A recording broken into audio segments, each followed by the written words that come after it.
keberadaan tanah memiliki peranan yang sangat fundamental dalam kehidupan masyarakat Indonesia. Selain sebagai tempat tinggal, tanah juga dapat berperan sebagai penunjang sosial ekonomi masyarakat. Untuk meningkatkan kemakmuran rakyat melalui pengaturan dan pengelolaan agraria, pemerintah Indonesia telah menunjukkan komitmen melalui pengesahan Peraturan Presiden Nomor 62 Tahun 2023 tentang percepatan pelaksanaan reforma agraria.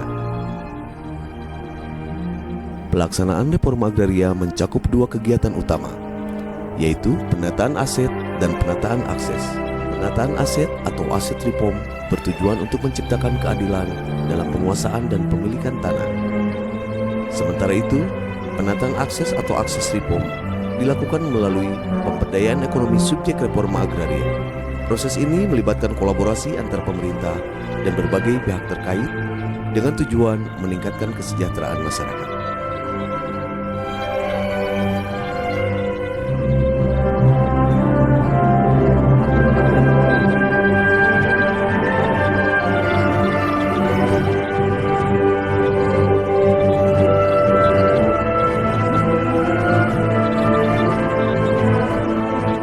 Melalui penanganan akses reforma agraria, masyarakat sebagai subjek reforma agraria diupayakan mendapatkan akses yang memadai terhadap sumber daya dan peluang ekonomi setelah atau seiring dengan legalisasi aset tanah.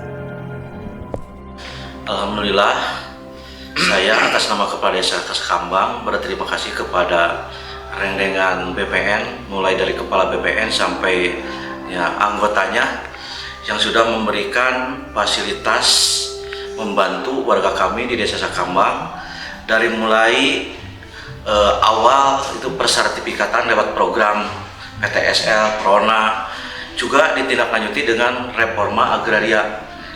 Reforma agraria yang alhamdulillah sampai 3 tahun ini alhamdulillah dirasakan semuanya oleh warga masyarakat itu banyak sekali manfaatnya untuk masyarakat. Penanganan ini bertujuan untuk meningkatkan kesejahteraan dan kemandirian masyarakat melalui beberapa prinsip utama, seperti partisipasi, kemandirian, kewirausahaan, keadilan, kemakmuran, dan keberlanjutan. Masyarakat Desa Sakambang, Kabupaten Purwakarta telah menjadi subjek penanganan akses reforma agraria oleh Kantor Pertanahan Kabupaten Purwakarta sejak tahun 2022 hingga tahun 2024. Desa Sakambang dipilih sebagai lokasi karena letak yang strategis untuk pengembangan UMKM, pertanian, perikanan, dan kerajinan anyaman bambu, serta berbagai potensi lainnya yang dimiliki.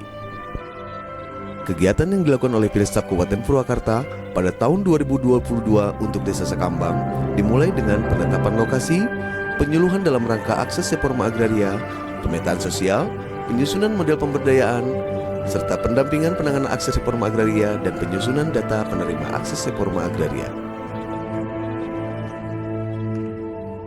Pada tahun 2023, dilaksanakan tindak lanjut penataan kelembagaan di Desa Sakambang melalui pembentukan kelompok masyarakat yang diwujudkan dengan adanya SK pembentukan kelompok Kripca Mekar Sakambang. Melalui kelompok yang terbentuk, Kantor Pertanahan Kabupaten Purwakarta menjalin kerjasama dengan berbagai pihak lainnya untuk memberikan pendampingan kewirausahaan kepada kelompok masyarakat Desa Sakambang sebagai subjek penerima akses reforma agraria. Kegiatan fasilitasi akses pemasaran yang difokuskan pada tahun 2024 mewadahi pemberian materi pelatihan mengenai pengembangan pengemasan dan legalitas usaha, pembuatan NIB dan PIRT, serta pembentukan koperasi sebagai wujud tindak lanjut model pemberdayaan reforma agraria di Desa Sakambang. Dengan adanya program reforma agraria, kita sebagai UMKM Kripca Mekar Sakambang bisa melegalisasi aset sebagai modal. Mudah-mudahan dengan adanya kegiatan ini masyarakat Desa Sakambang bisa lebih maju, lebih kreatif, apalagi sekarang di tahun ketiga ini akan dicoba dibentuk koperasi yang akan mewadahi kegiatan masyarakat Desa Sakambang dalam meningkatkan taraf hidupnya, terutama sekali untuk menindaklanjuti dari hasil kegiatan ini. Dengan tekad dan semangat untuk mewujudkan kesejahteraan dan kemandirian masyarakat Desa Sakambang, Kantor Pertanahan Kabupaten Purwakarta telah mewadahi seluruh rangkaian penanganan akses reforma agraria. Upaya ini tidak lepas dari kerjasama yang solid antara pemerintah, masyarakat desa, dan para pemangku kepentingan lainnya. Mari kita teruskan perjalanan ini dengan penuh kepercayaan diri dan keyakinan, karena setiap langkah kecil kita adalah langkah besar menuju perubahan yang lebih baik. Setiap langkah kecil yang kita ambil hari ini adalah pondasi bagi masa depan yang lebih baik. Bersama-sama kita wujudkan desa yang mandiri, sejahtera dan penuh harapan. Mari terus bergerak maju, karena perubahan dimulai dari kita. Purwakarta, Titik Kaca,